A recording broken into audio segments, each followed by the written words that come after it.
So nucleic ആസിഡിൽ D N എയുടെ structure പറയുന്ന പോലെ വളരെ ഇമ്പോർട്ടൻ്റ് ആയിട്ട് പഠിക്കേണ്ടുന്ന ഒരു സംഗതിയാണ്. ഡി എൻ എയിൽ നിന്ന് പ്രോട്ടീനേക്കുള്ള വഴി എന്ന് പറയുന്നത് നമുക്കറിയാം ട്രാൻസ്ക്രിപ്ഷൻ, ട്രാൻസ്ലേഷൻ, RNA മോളിക്യൂൾസ് ആണെന്നുള്ളത്.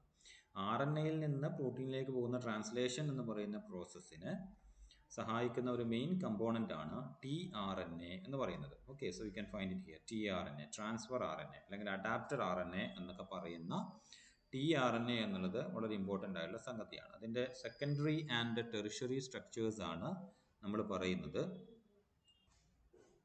അപ്പോൾ ഇതിൽ സെക്കൻഡറി ആൻഡ് ടെറിഷറി സ്ട്രക്ചർ നിങ്ങൾക്ക് പഠിക്കാനുണ്ട്. അപ്പം അതിലാദ്യം പ്രൈമറി ആയിട്ട് നമ്മൾ tRNA പറയുകയാണെങ്കിൽ എന്തൊക്കെ നോക്കണം എന്നുള്ളത് നോക്കാം നമുക്ക്. അപ്പം tRNA ഓർ ട്രാൻസ്ഫർ RNA എന്ന് പറയുന്നത് they are originally called as the adapter RNA. അപ്പം അമിനോ ആസിഡിനെ എടുത്ത് റൈബോസോമിലേക്ക് അഡാപ്റ്റ് ചെയ്ത് ആ അമിനോ ആസിഡിനെ പ്രോട്ടീൻ സിന്തസിസിന്റെ ഭാഗമാക്കി മാറ്റുന്ന ഒരു RNA ആണ് tRNA എന്ന് പറയുന്നത്. അതാണ് ഈ പ്രോസസ്സ്, ഇവിടെ കാണുന്ന പ്രോസസ്സ് അതാണ്.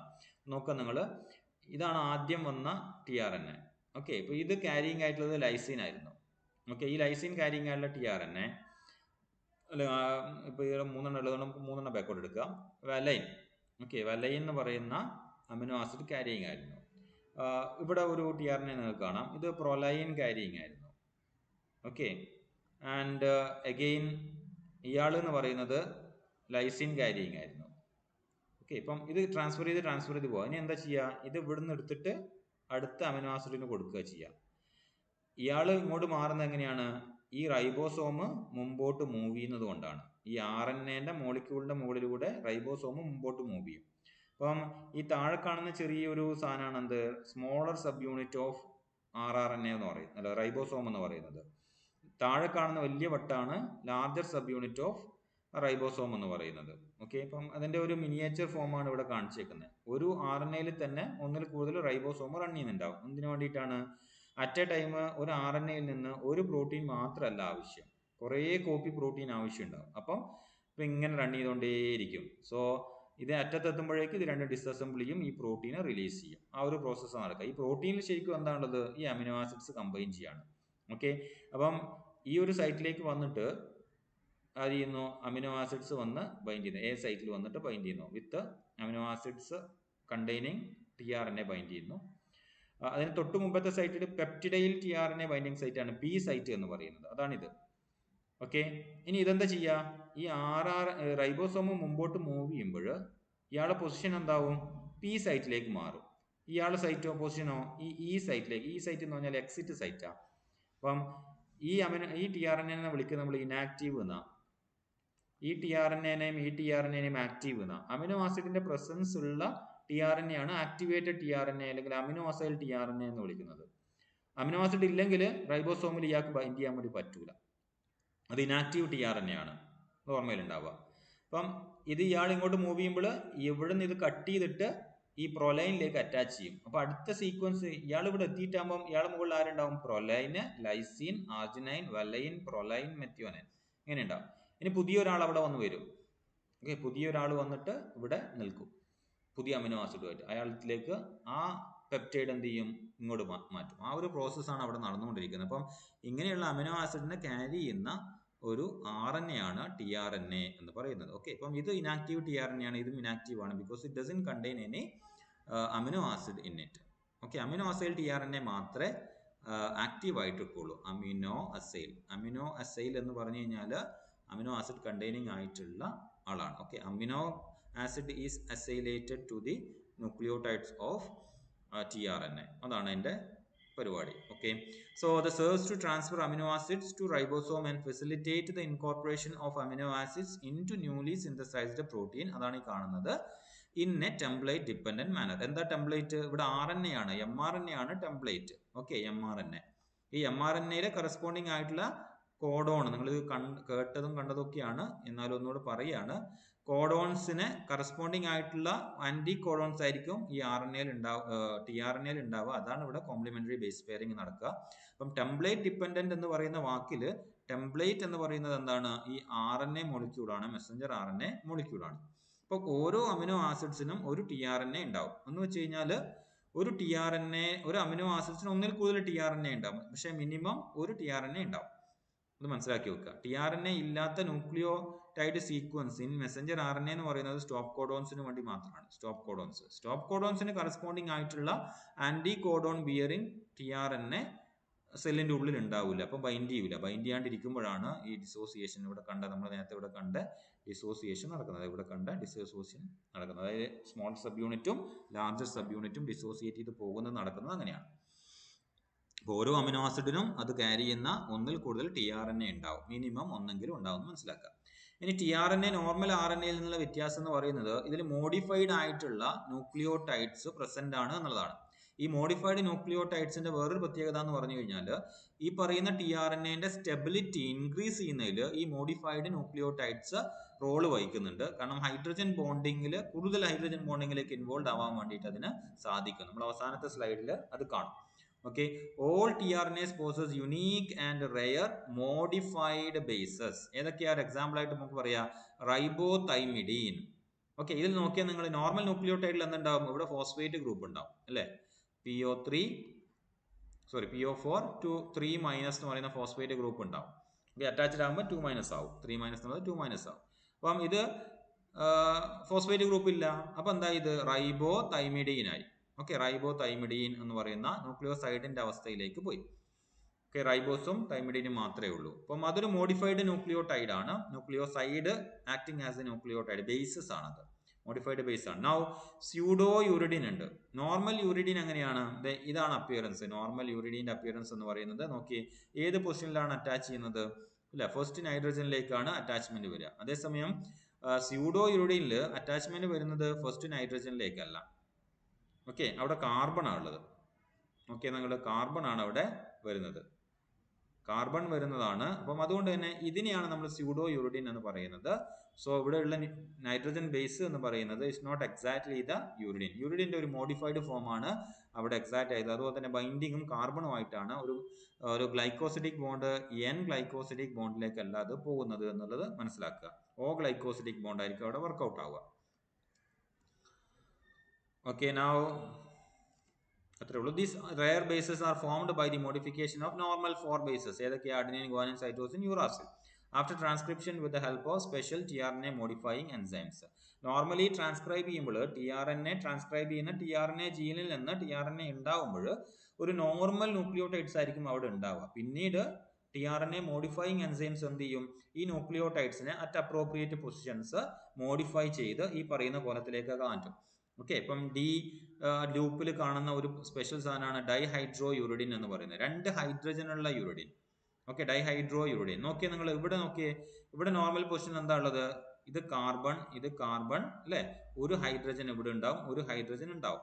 ഓക്കെ, ഹൈഡ്രജനെ കാണിക്കേണ്ട കാര്യമില്ല, കാർബൺ എഴുതേണ്ട കാര്യമില്ല. Junction represents the carbon and valency is not filled, that means it is filled with hydrogen. അവിടെ ഉണ്ട് എന്നുള്ളതാണ് അത് സൂചിപ്പിക്കുന്നത്. അപ്പോൾ ഇവിടെ നോക്കുമ്പോൾ കൃത്യമായിട്ട് ഒരു ഹൈഡ്രജൻ മാത്രമേ ഉള്ളൂ. അതേസമയം ഇവിടെ പൊസിഷൻ നോക്കിയാൽ നിങ്ങൾ ഇവിടെ ഡബിൾ ബോണ്ട് കാണുന്നില്ല അല്ലെ? ഡബിൾ ബോണ്ട് കാണുന്നില്ല.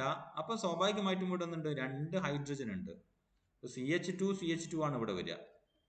അപ്പൊ അതുകൊണ്ടാണ് ഇതിനെ ഡൈഹൈഡ്രോ യൂറിഡിൻ എന്ന് വിളിക്കുന്നത്. ഇതും ഒരു മോഡിഫൈഡ് ന്യൂക്ലിയോടൈഡ് ആണ് in case of the tRNA.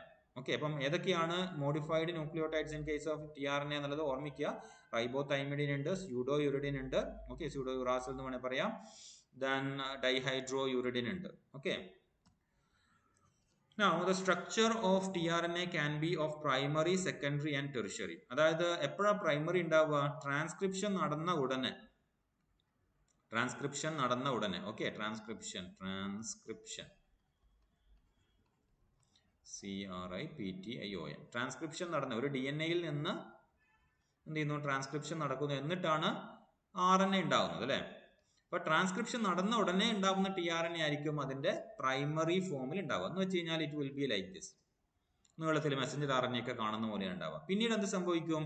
എവിടെയൊക്കെ കോംപ്ലിമെന്ററി ബേസ് പെയറിംഗ് പോസിബിലിറ്റി ഉണ്ടോ ഇതിന്, അവിടെയൊക്കെ കോംപ്ലിമെന്ററി ബേസ് പെയറിംഗ് നടക്കും. അങ്ങനെ കോംപ്ലിമെന്ററി ബേസ് പെയറിംഗ് നടക്കുമ്പോൾ അതിനിങ്ങനെ ഷേപ്പ് വരും. ഓക്കെ, ഒരു ക്ലോവർ ലീഫ് മോഡലിലേക്ക് മാറും. അതാണ് സെക്കൻഡറി സ്ട്രക്ചർ എന്ന് പറയുന്നത്. ഇതേ ക്ലോവർ ലീഫ് മോഡൽ തന്നെ എൽ ഷേപ്ഡ് ആയിട്ടുള്ള ഒരു ഫോൾഡഡ് സ്ട്രക്ചറിലേക്ക് മാറുമ്പോഴാണ് നമ്മൾ എന്ത് വിളിക്കുക? അതിനെ ടെറിഷറി സ്ട്രക്ചർ എന്ന് വിളിക്കുക. ഒരു ഫങ്ഷണൽ സ്റ്റേറ്റിലുള്ള എല്ലാ tRNAയും ടെറിഷറി സ്റ്റേറ്റിലായിരിക്കും ഉണ്ടാവുക. ഓക്കെ, പ്രൈമറി സെക്കൻഡറി എന്ന് പറയുന്നത് അതിന്റെ ഡിഫറെന്റ് ലെവൽ മാത്രമാണ്. ടെറിഷറി സ്റ്റേറ്റിലായിരിക്കും ഫങ്ഷണൽ TRNA ഫിസിയോളജിക്കൽ നിലനിൽപ്പ് എന്ന് പറയുന്നത്. ഓക്കെ, ഫങ്ഷണൽ TRNA എപ്പോഴും ടെറിഷറി സ്റ്റേറ്റിലായിരിക്കും ഉണ്ടാവുക. Now, a tRNA is a single strand of RNA just like an mRNA in its primary structure. നമ്മൾ പറഞ്ഞു. However, the tRNA makes a complex 3D structure because of the complementary base pairing between the nucleotides within the strand. അല്ലേ? ഇത് നോക്കിയാൽ നിങ്ങൾ ഇത് single standard സാധനമാണ്. Double standard ആയിട്ട് appear ചെയ്യുമെങ്കിലും ഇത് സിംഗിൾ സ്റ്റാൻഡേർഡ് ആണ്. ഇതിന്റെ 3' എൻഡ് ആണ് ഇവിടെ കിടക്കുന്നത്, 5' എൻഡ് ആണ് ഇവിടെ കിടക്കുന്നത്. അപ്പൊ 5' എൻഡിലുള്ള കുറച്ച് ന്യൂക്ലിയോടൈഡ്സ് 3' എൻഡിലെ കുറച്ച് ന്യൂക്ലിയോടൈഡ്സുമായിട്ട് കോംപ്ലിമെന്ററി ആയതുകൊണ്ട് ഇവർ ഫോൾഡ് ചെയ്ത് ഇങ്ങനെ ഒരു സ്ട്രക്ചറിലേക്ക് പോയി. അല്ലെ, ഇവിടെ ഒരു കോംപ്ലിമെന്ററി ബേസ് പെയറിംഗ് നടന്നു. ഇതേപോലെ ഈ പൊസിഷനിലുള്ള തുടക്കത്തിലുള്ള ആള് കുറച്ച് കഴിഞ്ഞപ്പോൾ അതിന് കോംപ്ലിമെന്ററി ആയിട്ടുള്ള കുറച്ച് സീക്വൻസസ് ഇവിടെ വന്നു.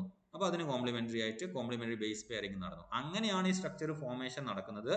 So it is actually complementary base pairing within the strand ആണ് ഈ 3 ഡയമെൻഷനിലും 2 ഡയമെൻഷനിലും സ്ട്രക്ചർ എന്ന് പറയുന്നത്. Within the strand, complementary base pairing within the strand. അപ്പം പ്രൈമറി സ്ട്രക്ചറിലുള്ള TRNA കോംപ്ലിമെന്ററി ബേസ് പെയറിംഗ് അതിന്റെ ന്യൂക്ലിയോടൈഡ്സ് തമ്മിൽ തന്നെ ഉണ്ടാവുമ്പോഴാണ് സെക്കൻഡറിയും ടെറിഷറിയും ഉണ്ടാവുന്നത് എന്നുള്ളത് മനസ്സിലാക്കുക.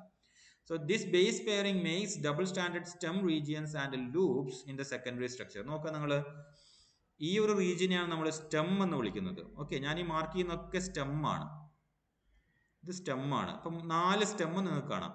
അതുപോലെ 3 ലൂപ്പ് കാണാം. അതായത് ബേസ് പെയറിംഗ് നടക്കുന്നതിന്റെ ഇടയിൽ ഒരു ഗ്യാപ്പ് വരുന്നു. അപ്പൊ അതെന്ത് ചെയ്യും? ഒരു ലൂപ്പായിട്ട് നിൽക്കും. ഇതാണ് ലൂപ്പ് എന്ന് പറയുന്നത്. എന്തുകൊണ്ട് അത് ലൂപ്പായിട്ട് നിൽക്കുന്നത്? ഇവിടെ ബേസ് പെയറിംഗ് പോസിബിലിറ്റി ഇല്ല, അതുകൊണ്ടാണ്. ഓക്കെ, അങ്ങനെ ലൂപ്പായിട്ട് നിൽക്കും. അപ്പൊ ലൂപ്പ് വരുന്നത് ബേസ് പെയറിംഗ് നടക്കാത്തത് കൊണ്ടും അതിന് മുമ്പേയും ശേഷവും ബേസ് പെയറിംഗ് നടക്കുന്നത് കൊണ്ടാണ് സ്റ്റെം വരുന്നത്. അപ്പൊ അങ്ങനെ സ്റ്റെമ്മും ലൂപ്പും നിങ്ങൾക്ക് കാണാൻ വേണ്ടിയിട്ട് പറ്റും. Now the secondary സ്ട്രക്ചറിലേക്ക് നമുക്ക് പോകാം ഡീറ്റെയിൽഡ് ആയിട്ട്. സെക്കൻഡറി സ്ട്രക്ചർ എന്ന് പറയുന്നത് ക്ലോവർ ലീഫ് മോഡലാണ്. അപ്പം എപ്പോഴും ശ്രദ്ധിക്കുക, നമ്മൾ എക്സാം എഴുതുമ്പോൾ the secondary structure is clover leaf model and tertiary structure is inverted L. Tertiary structure ആണ് ഓക്കെ ഇൻവേർട്ടഡ് L എന്ന് പറയുന്നത്. Inverted L shape. ഓക്കെ, ഇതിന്റെ ഇൻവേർട്ടഡ് ആണ്, ഇൻവേർട്ടഡ് L ഷേപ്പ്. അപ്പം അത് ടെറിഷറി സ്ട്രക്ചർ ആണ്. ക്ലോവർ ലീഫ് മോഡൽ ആണ് secondary structure എന്ന് പറയുന്നത്. അപ്പം ഇത് കണ്ടുപിടിച്ച ആൾ റോബർട്ട് ഹോളി ആണ് 1965 first determine the base sequences of the secondary structure of TRNA molecules. അത് ഈസ്റ്റ് അലനൈൽ TRNA ആണ്. അത് അലനൈൽ കൊണ്ട് ഉദ്ദേശിക്കുന്നത് അലാനിൻ എന്ന് പറയുന്ന അമിനോ ആസിഡ് ക്യാരിയിങ് ആയിട്ടുള്ള TRNA ആയിരുന്നു അത്. Now the structure of TRNA molecules have certain features in common. ഏതൊക്കെയാണെന്ന് നമുക്ക് നോക്കാം. ഒന്ന്, most TRNAs contain 74 to 95 nucleotides. എപ്പോഴും ശ്രദ്ധിക്കുക, ഏറ്റവും സ്മോളസ്റ്റ് ജീൻ എന്ന് പറയുന്നത് TRNA ജീനാണ്. ഓക്കെ, നമ്മളെ DNA സ്മോളസ്റ്റ് ജീൻ എന്ന് പറയുന്നത് TRNA ജീനാണ്. നോക്കാം, നിങ്ങൾ അതിന്റെ പ്രോഡക്റ്റിന് എത്രയേ ഉള്ളൂ? 74 to 95 ന്യൂക്ലിയോടൈഡ്സ് ഉള്ള RNA ആണ് അവിടെ ഫോം ചെയ്യുന്നത്. So it is the smallest gene present in any organism എന്ന് നമുക്ക് പറയാം. Now with some regions of complementarity and intracellular hydrogen bonding which creates clover leaf shaped structure. അപ്പം ക്ലോവർ ലീഫ് നമ്മൾ കണ്ടു, ഇങ്ങനെ വന്ന് അല്ലെ, ഇങ്ങനായി ഇങ്ങനായി ഇങ്ങനെയാണ്. അപ്പൊ അതേ അപ്പിയറൻസ് ആണ്. നിങ്ങൾ തിരിച്ചു നോക്കിയേ, വന്നാല് ഇത് സ്റ്റെമ്മ് അല്ലെ, അതിനുശേഷം 3 ഇലകൾ. അപ്പൊ പീറ്റിയോളും ഇത് പീറ്റിയോളായിട്ട് കണക്കാക്കുക, ഇത് 3 ഇലകളായിട്ട് കണക്കാക്കുക. അങ്ങനെ ഒരു ക്ലോവർ ലീഫ് മോഡൽ നിങ്ങൾക്ക് സെക്കൻഡറി സ്ട്രക്ചറിൽ കാണാം. It's actually by the complementary base pairing. Now the second striking aspect of tRNA is the presence of unusual nucleotides. നമ്മൾ ഓൾറെഡി പറഞ്ഞു കഴിഞ്ഞു. റൈബോതൈമിഡീൻ ഉണ്ട്, യൂറിഡിൻ ഉണ്ട്, സ്യൂഡോ യുറാസിൽ ഉണ്ട്, അല്ലെങ്കിൽ ഡൈഹൈഡ്രോ യുറാസിൽ അല്ലെങ്കിൽ യൂറിഡിൻ ഉണ്ട്. ഇതൊക്കെയാണ്. So these modified bases are helpful to increase the functionality അല്ലെങ്കിൽ stability of the tRNA. Now എല്ലാ TRNA എടുക്കുകയാണെങ്കിലും അതിന്റെ 3' എൻഡ് എന്ന് പറയുന്നത് ഈ പറയുന്ന CCA എന്ന് പറയുന്ന ഒരു കോമ്പിനേഷനിലായിരിക്കും. നമ്മളെപ്പോഴും 5' to 3' ആയിരിക്കും റീഡിങ് വരിക. നിങ്ങൾ ഒരിക്കലും ഇതിനെ ACC എന്ന് വിളിക്കരുത്. ഓക്കെ, ചിലതിൽ നിങ്ങൾക്ക് ഈ പ്യൂരിൻ എന്ന് കാണിക്കുന്നത് PU എന്ന് കാണിച്ചേക്കുന്ന ഏത് പ്യൂരിനും വരാം എന്നുള്ളതാണ്. ഈ PY എന്ന് കാണിക്കുന്നത് ഏത് പിരമിഡിനും വരാം എന്നുള്ളതാണ്. ഓക്കെ, അപ്പം ഇവിടെ ചിലപ്പോൾ നിങ്ങൾക്ക് ACCA എന്ന് കാണാൻ വേണ്ടിയിട്ട് പറ്റും. It's actually represents the okay, ഇവിടെ താഴോട്ട് വായിക്കുമ്പോൾ ACCA. അപ്പം എപ്പോഴും ACCA ആവണമെന്നില്ല, ACCGയും ആവാം, പ്യൂരിൻ. ഓക്കെ, അപ്പം നിങ്ങൾ എഴുതുമ്പോൾ പെർമനന്റ് ആയിട്ട് അവിടെ ഉള്ള ആര് മാത്രമേ ഉള്ളൂ? CCA എന്നുള്ളതാണ്. ഇവിടെ A ആവാം, പ്യൂരിൻ എന്നുള്ളത് A ആവാം, അല്ലെങ്കിൽ G ആവാം. ഓർമ്മിക്കാം. സോ റീഡ് ചെയ്യുമ്പോൾ എപ്പോഴും എങ്ങനെ റീഡ് ചെയ്യാവുള്ളൂ? ACC എന്ന് റീഡ് ചെയ്യരുത്, CCA എന്ന് റീഡ് ചെയ്യാവുള്ളൂ. കാരണം you have to read always in 5' to 3' direction. അപ്പോൾ CCA ആണ്. So have the same sequence at the 3 terminus with the 5' to 3' CCA. ഇനി നിങ്ങൾക്ക് ACC എന്ന് വല്ലാണ്ട് പറയണമെന്ന് തോന്നുകയാണെങ്കിൽ you have to represent like 3' to 5' ACC എന്ന് നിങ്ങൾ പ്രത്യേകം മെൻഷൻ ചെയ്ത് എഴുതണം. അല്ലെങ്കിൽ നോർമലി CCA എന്ന് എഴുതി കഴിഞ്ഞാലും it reads 5' to 3'. So the principal features of cloverleaf model are the presence of 4 major arms. ഏതൊക്കെ മേജർ ആംസ്? ഒന്ന് അമിനോ ആസിഡ് ആം നിങ്ങൾക്ക് ഇവിടെ കാണാൻ വേണ്ടിയിട്ട് പറ്റും. സ്റ്റെം മാത്രമേ ഉള്ളൂ, ലൂപ്പില്ല. അടുത്തത് T സ്യൂഡോ C ആണ്. ഓക്കെ, T സ്യൂഡോ C ആണ്. അപ്പം ഇത് ഇവിടെ സ്റ്റെമ്മും ഉണ്ട് ലൂപ്പും ഉണ്ട്. അടുത്തത് ആന്റികോഡോൺ ആം ആണ്. അവിടെ സ്റ്റെം ഉണ്ട്, ലൂപ്പ് ഉണ്ട്. അടുത്തത് D ആം ആണ്, ഡൈഹൈഡ്രോ യുറാസിലുള്ള D ആം ആണ്. അപ്പൊ അവിടെ എന്തുണ്ട്? ഈ പറയുന്ന സ്റ്റെമ്മും ഉണ്ട്, ലൂപ്പും ഉണ്ട്. അപ്പൊ ലൂപ്പ് ഇല്ലാത്ത ഒരേ ഒരു ആം മാത്രമേ ഉള്ളൂ. ഏതാണത്? അമിനോ ആസിഡ് ക്യാരിയിങ് ആയിട്ടുള്ള അമിനോ ആസിഡ് ആക്സെപ്റ്റർ എൻഡ് ആണ്, ആം ആണ്. ക്ലിയർ ആണല്ലോ? And you can find an extra arm. അത് ആം മാത്രമേ ഉണ്ടാവുള്ളൂ. May not have the double base pairing. ഒരു ലൂപ്പ് ഉണ്ടാവുകയേ ചെയ്യില്ല. അപ്പം അതിനെയാണ് നമ്മൾ എക്സ്ട്രാ ആം അല്ലെങ്കിൽ വേരിയബിൾ ആം എന്ന് വിളിക്കുന്നത്. എപ്പോഴാണ് വേരിയബിൾ ആം എന്ന് വിളിക്കുക? നമ്മൾ നേരത്തെ പറഞ്ഞു 75 to 90 അല്ലേ? 95 എന്ന് പറയുന്ന ഒരു സീക്വൻസ് നമ്പർ പറഞ്ഞു, 74 to 95 എന്നുള്ളത്. ഓക്കെ, അപ്പൊ അങ്ങനെ വരുമ്പോൾ നമ്പർ ന്യൂക്ലിയോടൈഡ്സ് മാറിക്കൊണ്ടേ ഇരിക്കുന്നുണ്ട് അല്ലേ? അപ്പൊ ഈ ബേസ് പെയറിങ്ങിന് കറക്റ്റ് ആപ്റ്റ് ആവുന്ന വിധത്തിൽ അധികം വരുന്ന ന്യൂക്ലിയോടൈഡ്സിനെ കയറ്റി നിർത്തുന്ന സ്ഥലമാണ് ഈ എക്സ്ട്രാ ആം എന്ന് പറയുന്നത്. അപ്പൊ അങ്ങനെ ഒരു 5 ആം ഉണ്ട്, അതിൽ 4 ആം prominent. Now the distinctive folded structure with the hairpin loops and arms form the characteristic shape of the 3-leafed clover, usually visualized as the clover leaf structure. അതാണ് അതിന്റെ കാരണം. ഈ 3 hairpin loopും അതുപോലെ ഒരു ആമും കൂടെ ചേർന്നിട്ട്. Now the 3 arms of the tRNA such as anticodon arm, T-Psi-C arm, pseudo എന്ന് വിളിക്കാം അല്ലെങ്കിൽ Psi എന്ന് വിളിക്കാം. ഈ ചിഹ്നം Psi ആണ്. ഇത് റെപ്രസെന്റ് ചെയ്യുന്നത് സ്യൂഡോ യുറാസിലാണ്. And DHU dihydro uracil arm. അപ്പം D ആം എന്ന് മാത്രം പറയാം, അല്ലെങ്കിൽ DHU എന്ന് വിളിക്കാം. Consist of A stem and loop structure. ഞാൻ ഓൾറെഡി പറഞ്ഞു, അമിനോ ആസിഡിന് മാത്രമാണ് ലൂപ്പ് ഇല്ലാത്തത്, എക്സ്ട്രാ ആമിനും ലൂപ്പ് ഉണ്ടാവില്ല. The base pairing of complementary nucleotides leads to stem structure and non-base pairing in the terminus of the stem forms the loop structure. ഞാൻ പറഞ്ഞു already, ഇത് നിങ്ങൾക്ക് എഴുതാൻ വേണ്ടിയിട്ട് വായിച്ചെന്നേ ഉള്ളൂ. The base modifications are mainly concentrated in these 3 loop structure. Okay, ഈ ലൂപ്പിലാണ് base modifications. എന്താ ബേസ് മോഡിഫിക്കേഷൻസ് കൊണ്ട് ഉദ്ദേശിക്കുന്നത്? നേരത്തെ പറഞ്ഞ ribo thymidine, pseudo uracil, dihydro uracil എന്ന് പറയുന്ന, യുറാസിൽ എന്ന് പറയുമ്പോഴും യൂറിഡിൻ എന്ന് പറയുമ്പോഴും ശ്രദ്ധിക്കുക, രണ്ടും ഒന്നിനെ തന്നെയാണ് സൂചിപ്പിക്കുന്നത്. ആ ന്യൂക്ലിയോടൈഡ് എന്നുള്ള അർത്ഥത്തിലാണ് യൂറിഡിൻ എന്നുള്ള വാക്ക് ഉപയോഗിക്കുന്നത് അവിടെ. ഓക്കെ, അതിലുള്ള നൈട്രജൻ ബേസ് ആണ് യുറാസിൽ, അതിനാണ് മാറ്റം വന്നേക്കുന്നത്. അതുകൊണ്ടാണ് യുറാസിൽ എന്നുള്ള വാക്ക് ഉപയോഗിക്കുന്നത്. Okay, so the base modifications are mainly concentrated in the base, these 3 loops. Now ഏതൊക്കെ ആം എന്നുള്ളത് നമുക്ക് നോക്കാം, അതിന്റെ ഫംഗ്ഷനും. ഒന്നാമത്തെ ആളാണ് ആക്സെപ്റ്റർ ആം, ഈ റീജിയൻ. ഇതിനൊന്ന് സൂം ചെയ്ത് വെച്ചതാണ് ഇത്. അപ്പൊ ആക്സെപ്റ്റർ ആമിന്റെ നോക്കാം നിങ്ങൾ, 3' എൻഡിൽ നേരത്തെ പറഞ്ഞ പോലെ സിംഗിൾ ന്യൂക്ലിയോടൈഡ് ബേസസ് എന്ന് വെച്ചാൽ പെയറിംഗ് ഇല്ലാത്ത എത്ര ആളുണ്ട്? 4 ആൾക്കാരുണ്ട്. ബേസ് പെയറിംഗ് വരാത്ത 4 ആൾക്കാർ എക്സ്റ്റെൻഡ് ചെയ്ത് പുറത്തേക്ക് നിൽക്കുന്നുണ്ട്. ഇതിലേക്കാണ് അമിനോ ആസിഡ് ആം. അപ്പൊ 3'OHലേക്കാണ് അമിനോ ആസിഡ്സ് അറ്റാച്ച് ചെയ്യുന്നത് എന്നുള്ളത് ഓർമ്മയിൽ ഉണ്ടാവുക. അപ്പം ഒരു tRNAയുടെ 3'OHലേക്ക്. So it is formed by the pairing of between 5' and 3' end of the tRNA molecules, and the 5' extreme 3' ends of the molecule protrude from the standard stem. This is the site for the cognate amino acid എന്ന് വെച്ച് കഴിഞ്ഞാൽ appropriate ആയിട്ട് ഏത് amino acid ആണോ വേണ്ടത് അതിനെ എന്താ തീരുമാനിക്കുന്നത്? ഏതാണോ ആന്റികോഡോൺ ബിയർ ചെയ്യുന്നത് അതിനനുസരിച്ചിട്ടാണ് അമിനോ ആസിഡ് ഏത് എന്നുള്ളത് തീരുമാനിക്കുന്നത്. എന്തുകൊണ്ടാ ഒന്നിൽ കൂടുതൽ ഒരു അമിനോ ആസിഡിന് തന്നെ ഒന്നിൽ കൂടുതൽ tRNA ഉണ്ടാവുമെന്ന് ഞാൻ ആദ്യം പറഞ്ഞു. അതിന്റെ റീസൺ ഒന്നുമല്ല, ഒരു അമിനോ ആസിഡ് തന്നെ ഒന്നിൽ കൂടുതൽ കോഡോൺ വഴി കോഡ് ചെയ്യപ്പെടുന്നുണ്ട് അല്ലെ. അപ്പൊ നമ്മൾ ജനറ്റിക് കോഡോൺസ് ഒരു അമിനോ ആസിഡിന് ഒന്നിൽ കൂടുതൽ എണ്ണം ഉണ്ടാവാം അല്ലെ. 20 അമിനോ ആസിഡേ ഉള്ളൂ, 64 കോഡോൺ ഉണ്ട്, അതിൽ 3 സ്റ്റോപ്പ് കോഡോൺ കഴിച്ചാൽ 61 ഉണ്ട്. ഇപ്പോൾ ഡെഫിനറ്റ്ലി ഒരു അമിനോ ആസിഡിന് ഒന്നിൽ കൂടുതൽ കോഡോൺ ഉണ്ട്. ഒരു അമിനോ ആസിഡിന് ഒന്നിൽ കൂടുതൽ കോഡോൺ ഉള്ളത് പോലെ തന്നെ സ്വാഭാവികമായിട്ടും ഒരു അമിനോ ആസിഡിന് ഒന്നിൽ കൂടുതൽ tRNA ഉണ്ടാവും. കാരണം ഓരോ കോഡോണിന്റെയും ആന്റി കോഡോൺ ഡിഫറെന്റ് ആണ്. ഓരോ ആന്റി കോഡോൺ ബിയറിംഗിനും അപ്രോപ്രിയേറ്റ് ആയിട്ടുള്ള അമിനോ ആസിഡ്സ് ഉണ്ടാവും. Okay. So amino acyl tRNA synthesise enzyme ആണ് അമിനോ ആസിഡിനെ ഇവിടെ അറ്റാച്ച് ചെയ്യുന്നത്. പേര് മറന്നു പോകരുത്, amino acyl tRNA synthesise enzyme. നിങ്ങൾ ട്രാൻസ്ലേഷൻ പ്രോസസ്സ് പഠിക്കുമ്പോൾ ആക്ടിവേഷൻ ഓഫ് tRNA എന്ന് പറയുന്നത് ഒരു സ്റ്റെപ്പാണ്.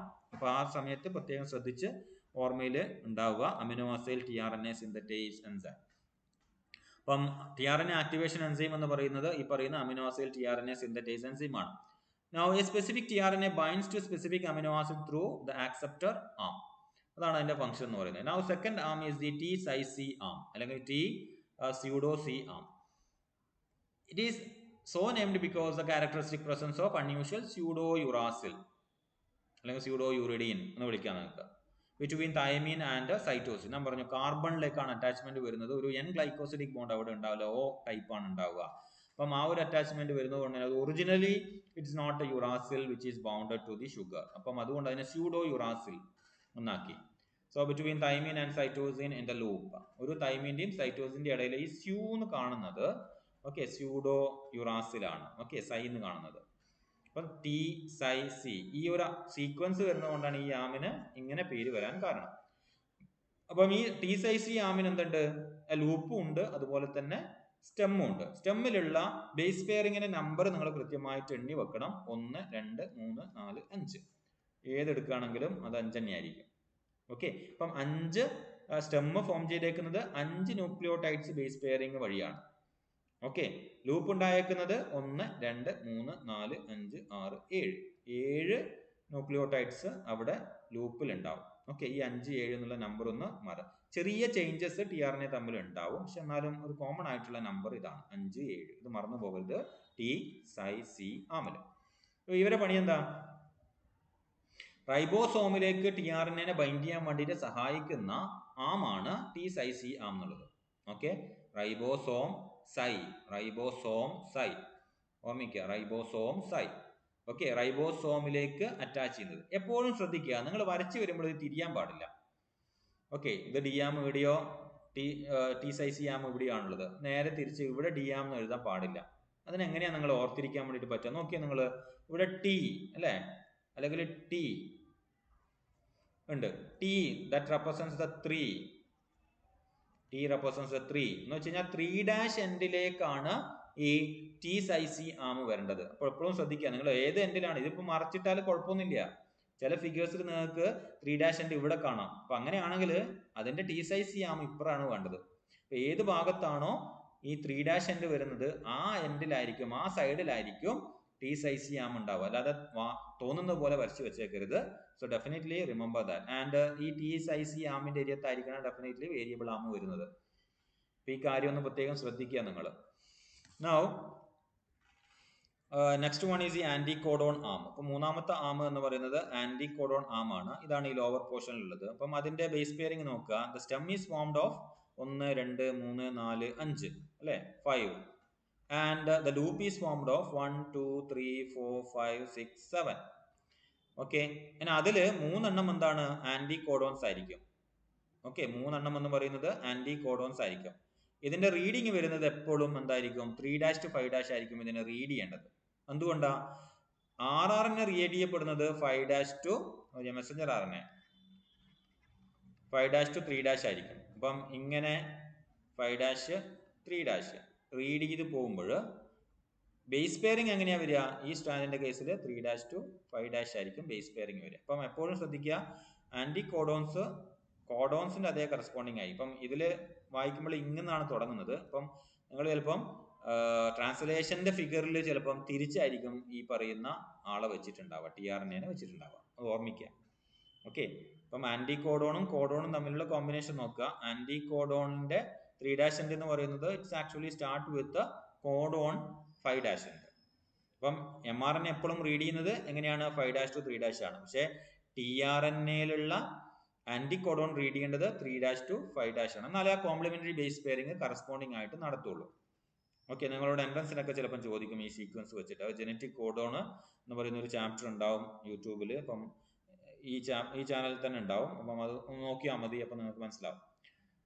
സംശയമുള്ളവർ നോക്കുക. നൗ ആന്റികോഡോൺ ആമിന്റെ കേസിൽ പറയുകയാണെങ്കിൽ it is named because of the presence of the anticodon complementary codon of the amino acid coding codons. Okay, അപ്പം അതാണ് because it contains anticodons. Anticodons are the 3 nucleotides of the loop which pairs with the corresponding codons of the mRNA.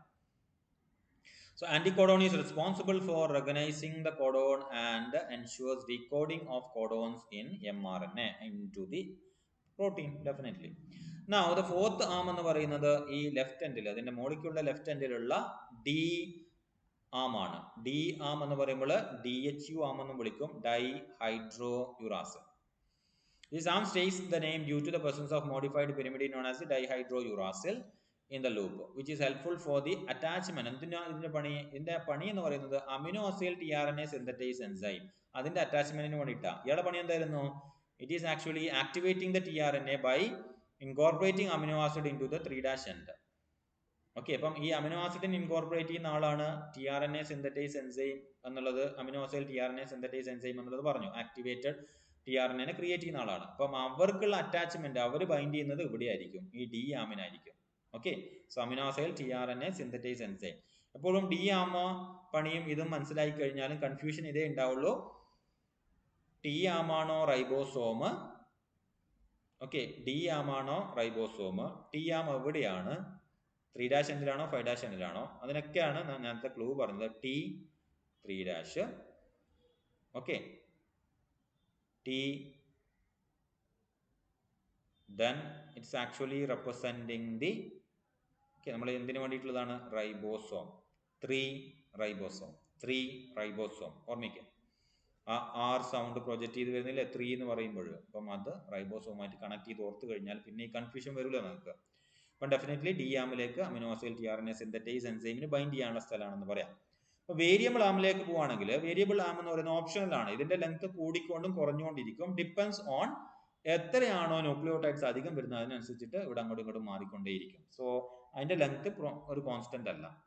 Okay, ഇതിന്റെ ഈ കേസിൽ എടുക്കുക 4 എണ്ണാണ് base pairing വഴി, D ആമിന്റെ കേസിൽ 4 എണ്ണാണ് base pairing വഴി ആം formation നടത്തുന്നത്. ഓക്കെ, 4 അല്ല, ഇവിടെ ബേസ് പെയറിംഗ് നടക്കും. നൗ 1 2 3 4 5 6, ഓക്കെ 6, അപ്പോൾ 6 to 8 ഉണ്ടാവും ഇവിടെ, 4 to 5 ചാൻസ് ഉണ്ട്. ഓർമ്മിക്കുക നിങ്ങൾ ഈ എണ്ണ എല്ലാ ഒറിജിനൽ ഫിഗേഴ്സിലും നിങ്ങൾ കൗണ്ട് ചെയ്ത് നോക്കി കഴിഞ്ഞാൽ സെയിം ആയിരിക്കും കേട്ടോ. സോ ദിറ്റ്സ് അബൌട്ട് ഇത് ഈ ഒരു ഫിഗർ നിങ്ങൾ ഇത് അജയ്കുമാർ സാറിന്റെ ബുക്കിലുള്ള ഒരു ഫ്ലോ ചാർട്ടാണ്. അപ്പം ഇതൊന്നും നിങ്ങൾക്ക് നോട്ട് ചെയ്ത് വെച്ച് കഴിഞ്ഞാൽ നിങ്ങൾക്ക് പെട്ടെന്ന് സ്ട്രക്ചർ മനസ്സിലേക്ക് എടുക്കാൻ വേണ്ടിയിട്ട് സാധിക്കും. ഓക്കെ, ഈ ഒരു ഫ്ലോ ചാർട്ട് എപ്പോഴും ശ്രദ്ധിക്കുക. അതിൻ്റെ ഓരോ പണിയും എന്താണെന്നത് കൃത്യമായിട്ട് മെൻഷൻ ചെയ്തിട്ടുണ്ട്. അപ്പോൾ അതൊന്ന് നോട്ട് ബുക്കിൽ വരച്ച് വെക്കണം. ഈ tRNAയുടെ സെക്കൻഡറി സ്ട്രക്ചർ കൃത്യമായിട്ട് വരച്ച് വെക്കണം. ടെറിഷറി സ്ട്രക്ചർ നമുക്ക് വരക്കാൻ ഉണ്ടാവില്ല, ഇൻവെർട്ടഡ് എൽ ഷേപ്പിലാണെന്ന് പറഞ്ഞ് നിർത്തി നമ്മൾ അതിൻ്റെ പ്രോപ്പർട്ടീസ് പറയേ വേണ്ടുള്ളൂ. Now coming to the tertiary structure, okay, tertiary structure of the tRNA. അപ്പോൾ സ്ട്രക്ചർ ഓഫ് tRNAയിൽ നെക്സ്റ്റ് പോർഷൻ എന്ന് പറയുന്നത് ടെറിഷറി സ്ട്രക്ചർ ആണ്. സോ അത് പറയുന്നത് ക്ലോവർ ലീഫ് മോഡൽ അല്ല, മറിച്ച് എന്താണ്? It's having an L shaped, inverted L shaped structure ആണ് ഉണ്ടാവുക. ഓക്കെ, ദിസ് ഈസ് ആക്ച്വലി ഇത് 3-dimensional structure. It is a functional tRNAയുടെ സ്ട്രക്ചർ എന്ന് പറയുന്നത് ഈ പറയുന്ന ഇൻവേർട്ടഡ് എൽ ഷേപ്പിലുള്ള 3-dimensional സ്ട്രക്ചർ ആണ്. This 3-dimensional structure of the tRNA first കണ്ടുപിടിച്ചത് ആരാണ്? Alexander Rich and Aaron Klug X-ray diffraction അല്ലെങ്കിൽ ക്രിസ്റ്റലോഗ്രാഫി സ്റ്റഡി വഴിയാണ് 1974 കണ്ടുപിടിച്ചത്. സെക്കൻഡറി സ്ട്രക്ചർ കണ്ടുപിടിച്ച് കുറച്ച് നാൾക്ക് ശേഷമാണ് 3-dimensional സ്ട്രക്ചർ വരുന്നത്. So RNA molecules assemble into elaborate tertiary structures forming globular shape. Okay, folded structure എന്ന് പറയുന്നത് അതുകൊണ്ടാണ്. Stabilized by the network of diverse interactions. ഏതൊക്കെയാണ് interaction which stabilizes the 3-dimensional structure എന്നുള്ളത് നമ്മൾ അവസാനത്തെ സ്ലൈഡിൽ പറയും, ശ്രദ്ധിക്കാം. Now tertiary folder RNAs are recognized by the proteins, ligands and other RNA molecules leading to the biochemical events. എന്ന് വെച്ച് കഴിഞ്ഞാൽ സെക്കൻഡറി സ്ട്രക്ചറിനെ ഐഡന്റിഫൈ ചെയ്യാൻ വേണ്ടിയിട്ട് ലിഗാൻസിന് പറ്റൂല. അതായത് ഇത് ആരുടെയൊക്കെ ആയിട്ടോ ബൈൻഡ് ചെയ്യുന്നുണ്ടോ അവർക്കൊന്നും പറ്റില്ല. ഇതിന്റെ 3-dimensional ഫോമിൽ പോയാൽ മാത്രമേ ഇതിന് റൈബോസോമായിട്ട് ബൈൻഡ് ചെയ്യാൻ പറ്റുള്ളൂ, അല്ലെങ്കിൽ ഇതിലേക്ക് ബൈൻഡ് ചെയ്യുന്ന ഏതെങ്കിലും ലിഗാൻഡിന് വന്ന പ്രോട്ടീൻസിന് വന്ന് ബൈൻഡ് ചെയ്യാൻ വേണ്ടിയിട്ട് പറ്റുള്ളൂ. It should be in tertiary structure in order to perform its function. Okay, so the highly conserved tRNA shape is crucial for the interaction with a variety of molecules that impact every aspect of cellular metabolism. Now, എന്തൊക്കെയാണ് features എന്ന് നോക്കാം. ഒന്ന്, all the tRNAs have a similar L-shaped 3D structure. that allows them to fit into P and A site. അപ്പോൾ എന്തിനാ ഈ shape വന്നേക്കുന്നത്? ഞാൻ നേരത്തെ പറഞ്ഞിട്ടുണ്ടായിരുന്നു, റൈബോസോമിന്റെ ലാർജർ സബ് യൂണിറ്റിൽ എന്തുണ്ട്? എ സൈറ്റ് ഉണ്ട്. അപ്പം ഇതാണ് പി സൈറ്റ്, ഇതാണ് E site. A site aminoacyl tRNA binding site, അതാണ് എ സൈറ്റ്. ഓക്കെ, ഇനി പി സൈറ്റ് എന്ന് പറഞ്ഞാൽ എന്താണ്? പെപ്റ്റിഡൈൽ ടിആർഎൻഎ ബൈൻഡിങ്, ഒന്നിൽ കൂടുതൽ അമിനോ ആസിഡ് ക്യാരി ചെയ്യുന്ന ടിആർഎൻഎക്ക് ബൈൻഡ് ചെയ്യാനുള്ളതാണ്. ഈ സൈറ്റ് എന്താണ്? അമിനോ ആസിഡേ ഇല്ലാത്ത ഇനാക്റ്റീവ് ടിആർഎൻഎ വരുന്നത് ഈ സൈറ്റിലേക്കായിരിക്കും. അതിനുശേഷമായിരിക്കും ഇവിടുന്ന് എക്സിറ്റ് ചെയ്യുന്നത്. ഓക്കെ, അതാണ് ഈ സൈറ്റ് എന്ന് പറയുന്നത്. അപ്പം പി സൈറ്റിലേക്കും എ സൈറ്റിലേക്കും ഇയാൾക്ക് ബൈൻഡ് ചെയ്യണം. ഈ സൈറ്റിൽ ബൈൻഡ് ചെയ്യുന്നില്ല, പോകുന്ന വഴിയാണ്. എന്തുകൊണ്ടാണ് ബൈൻഡ് ചെയ്യാത്തത്? അമിനോ ആസിഡ് ഇല്ലാത്ത ഒരു ടിആർഎൻഎയും എന്തല്ല? ആക്ടിവേറ്റഡ് ടിആർഎൻഎ, ആക്റ്റീവ് ടിആർഎൻഎ അല്ല. അപ്പൊ ആക്റ്റീവ് ടിആർഎൻഎ അല്ലെങ്കിൽ ഇതിന് ബൈൻഡ് ചെയ്യാൻ പറ്റൂല. അപ്പൊ അതിന് ഈ സൈറ്റ് എന്ന് പറയുന്നത് ബൈൻഡ് ചെയ്യുന്ന സൈറ്റ് അല്ല, മറിച്ച് പുറത്തേക്ക് പോകുന്ന സൈറ്റ് ആണ് എന്നുള്ളത് ഓർമ്മിക്കുക. അപ്പം ബൈൻഡ് ചെയ്യേണ്ട എവിടെയൊക്കെയാണ്? എ സൈറ്റിലും പി സൈറ്റിലും. അപ്പൊ എ സൈറ്റിലും പി സൈറ്റിലും ബൈൻഡ് ചെയ്യാൻ ഏറ്റവും ആപ്റ്റ് ആയിട്ടുള്ള കൺഫോർമേഷനിലായിരിക്കും എല്ലാ ടിആർഎൻഎയുടെ 3-dimensional structure. Okay, the T-size arm forms one arm of the L structure which will be using to bind with the ribosome. അതാണ് നമ്മൾ പറഞ്ഞത് T3 ribosome എന്ന് നമ്മൾ നേരത്തെ ഒരു കോഡായിട്ട് നമ്മൾ ഉപയോഗിച്ചത് അതുകൊണ്ടാണ്. So the anticodon loop is at the other end and makes the 3 anticodon bases accessible. Now the CCA region എന്ന് വെച്ച് കഴിഞ്ഞാൽ ഇതാണ്, ഞാൻ എപ്പോഴും പറഞ്ഞു CCA region 3' എൻഡിലേക്ക് പോകുന്നത്. ഓക്കെ, തിരിച്ചു വായിക്കാൻ വേണ്ടിയിട്ട് അല്ലേ, ACC CCA. അപ്പോൾ 5' 3' വായിക്കുമ്പോഴാണ് CCA എന്ന് പറയുന്ന ഒരു കോമ്പിനേഷനിലേക്ക് പോവാം. ഓക്കെ, അപ്പം CCA region extends from one end of the L structure tRNA and provides an amino acid attachment site. ഈ ഫിഗർ നമുക്ക് ആവശ്യമില്ല, വരക്കണമെന്നില്ല. ഈ ഫിഗർ ബേസ് പെയറിംഗ് ഇല്ലാതെ നിങ്ങൾ ഈ ഔട്ടർ ലൈന് മാത്രം വരച്ചു വെക്കുന്നതിൽ തെറ്റില്ല. It is good. Base pairing ഒന്നും ആവശ്യമില്ല നമുക്ക്. സോ അത് 3-dimensional സ്ട്രക്ചർ മാത്രം വരച്ചാൽ മതി. Conformation during amino acid activation and protein synthesis. Okay, so amino acid attachment site കൃത്യമായിട്ട് അവിടെ പുറത്തേക്ക് ഇങ്ങനെ കാണിച്ചു നിൽക്കും 3-dimensional സ്ട്രക്ചറിൽ. ആൻഡ് അതിൻ്റെ പൊസിഷൻ അല്ലെങ്കിൽ കൺഫർമേഷൻ എന്ന് പറയുന്നത് അമിനോ ആസിഡ് ബൈൻഡ് ചെയ്തതിന് ശേഷവും മുമ്പിലും അതിൻ്റെ കൺഫർമേഷൻ എന്ന് പറയുന്നത് മാറും. And it is compulsory for the protein synthesis. Now there is hydrophobic stacking interaction between the nucleotides. Stacking interaction നമ്മൾ DNA യിൽ കണ്ടു, ഒന്നിന് മുകളിലായിട്ടാണ് ബേസ് പെയറിംഗ് വരുന്നത്. അതായത് ഇതിന്റെ ആമിലൊക്കെ എന്തുണ്ട് അല്ലെ, ആമ ലൂപ്പ് പറഞ്ഞു, ആമിലൊക്കെ എന്തുണ്ട്? ബേസ് പെയറിംഗ് നടന്നിട്ടുണ്ട്. ആ ബേസ് പെയറിംഗ് എന്ന് പറയുന്നത് നമ്മൾ നേരത്തെ പറഞ്ഞ പോലെ മാക്സിമം ഹൈഡ്രോഫോബിസിറ്റി ഇന്ററാക്ഷൻ എപ്പോഴാണോ എങ്ങനെയാണോ കിട്ടുന്നത് ആ ആംഗിളിൽ സ്റ്റാക്കിംഗ് അറേഞ്ച്മെന്റ് നടത്തിയിട്ടായിരിക്കും. ആ ഒരു പോസിബിലിറ്റിയാണ് ഇവിടെ പറയുന്നത്. അങ്ങനെയാണ് ബേസ് പെയറിംഗ് നടക്കുന്നത്. ഓക്കെ, ഹൈഡ്രോഫോബിക് സ്റ്റാക്കിംഗ് എന്ന് ഉദ്ദേശിക്കുന്നതാണ്. നൗ നമ്മൾ നേരത്തെ പറഞ്ഞ what actually stabilises the 3-dimensional structure എന്നുള്ളതാണ്.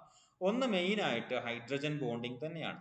ബേസ് പെയറിംഗിന് വേണ്ടിയിട്ട് ഉപയോഗിക്കുന്ന ഹൈഡ്രജൻ ബോണ്ടിങ്. അത് കൂടാതെ ഡിഫറെന്റ് ലൂപ്പുകൾ തമ്മിലും ഹൈഡ്രജൻ ബോണ്ട് ഉണ്ടാവും. മോഡിഫൈഡ് ലൂപ്സ് ഉണ്ട് എന്ന് പറഞ്ഞു. മോഡിഫൈഡ് ന്യൂക്ലിയോടൈഡ്സ് ഓരോ ലൂപ്പിലും ഉണ്ട്. അപ്പൊ ആ ലൂപ്പുകൾ തമ്മിലും ബേസ് പെയറിംഗ് നടക്കും. Okay, so D loop and T psi loop interaction എന്ന് പറയുന്നത് അതിൽ ഒന്നാണ്. So hydrogen bond forms between the bases of D loop dihydrouridine and T loop ribothymidine loop. So these interactions are crucial for the L shape structure. Now അടുത്ത ഒരു hydrogen bonding വരുന്ന പോസിബിലിറ്റിയാണ് base pairing within the loops എന്ന് പറയുന്നത്. Within the loops കൊണ്ട് ഉദ്ദേശിക്കുന്നത് ആമിന്റെ portion ആണ്. അതാണ് ഞാൻ ആദ്യം പറഞ്ഞ ഹൈഡ്രജൻ ബോണ്ടിങ്. Now അടുത്തത് എന്ന് പറയുന്നത് interaction between the variable loop and other regions. ഈ വേരിയബിൾ ലൂപ്പിലുള്ള അമിനോ ആസിഡ്സിന്റെ ബേസ് പെയറിംഗ് പോസിബിൾ ആയിട്ടുള്ള വേറെഡിങ് റീജിയൻ ഉണ്ടെങ്കിൽ ഇറ്റ് ക്യാൻ ഇന്ററാക്ട്. ഓക്കെ, ആ ഇന്ററാക്ഷനും ഇതിനെ സ്റ്റെബിലൈസ് ചെയ്യുന്നതാണ്. Now a minor motif will be forming and this motif involves adenine bases from one part of the tRNA inserting into the minor groove of the helical region from another part, creating hydrogen bonds that stabilizes the tertiary structure. Okay, അതായത് adenine നമുക്കറിയാം. Adenine എന്ന് പറയുന്നത് actually hydrogen bond donor ആയിട്ടുള്ള ഒരാളാണ്. അതിന്റെ top എൻഡിൽ amino group ഉണ്ട്, NH2 ഉണ്ട്. അതിലെ N എന്ന് പറയുന്നത് ഇലക്ട്രോനെഗറ്റീവ് ആയിട്ടുള്ള ഹൈഡ്രജൻ ബോണ്ട് ഡോണർ ആണ്.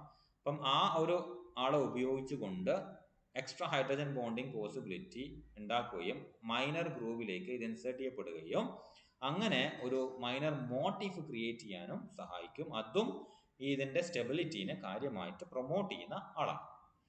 ഓക്കെ, ഇനി ഹൈഡ്രജൻ ബോണ്ടിന് അപ്പുറത്തേക്ക് ഏതൊക്കെ ഇന്ററാക്ഷൻ വരും നോക്കാം. നോർമലി കാണുന്ന എല്ലാ ഇന്ററാക്ഷനും. ഒന്ന്, glycosidic interaction between nitrogen bases and ribose phosphate. Now phosphodiester linkage between ribose phosphate and the backbone. Then the contact interaction of Mg2+. എന്ന് വെച്ച് കഴിഞ്ഞാൽ നമുക്കറിയാം, ഒരു ഫോസ്ഫേറ്റ് ബാക്ക് ബോൺ എടുക്കുകയാണെങ്കിൽ അതിൽ ഡബിൾ ബോണ്ട് ഉള്ളിലേക്കും O- പുറത്തേക്ക് നിൽക്കും. ഈ O- അടുത്തുള്ള O- വരുമ്പോൾ അഗൈൻ റിപ്പൾഷൻ വരും. ഈ റിപ്പൾഷൻ ഒഴിവാക്കാൻ വേണ്ടിയിട്ട് ആര് വരും? Mg2+, ഡൈവാലന്റ് കാറ്റയോൺ വന്ന് ഇന്ററാക്ട് ചെയ്യും. ഓക്കെ, ഡൈവാലന്റ് കാറ്റയോൺ വന്നിട്ട് ഇന്ററാക്ട് ചെയ്യും. ആ ഇന്ററാക്ഷനെ കുറിച്ചാണ് ഈ മെൻഷൻ ചെയ്യുന്നത്. Okay, so it will be compensating the repulsive Coulomb interaction and again it will be stabilizing the tertiary structure of tRNA. അപ്പം ഇത്രയും കമ്പോണൻസ് ആണ്, 4 കമ്പോണന്റ് ആണ് സ്റ്റെബിലൈസ് ചെയ്യുന്നത്. അതിൽ ഹൈഡ്രജൻ ബോണ്ടിങ് എന്ന് പറയുന്ന ഒന്നാമത്തെ കമ്പോണന്റിന്റെ കുറേ സബ് ഡിവിഷൻസ് നമ്മൾ പറഞ്ഞു.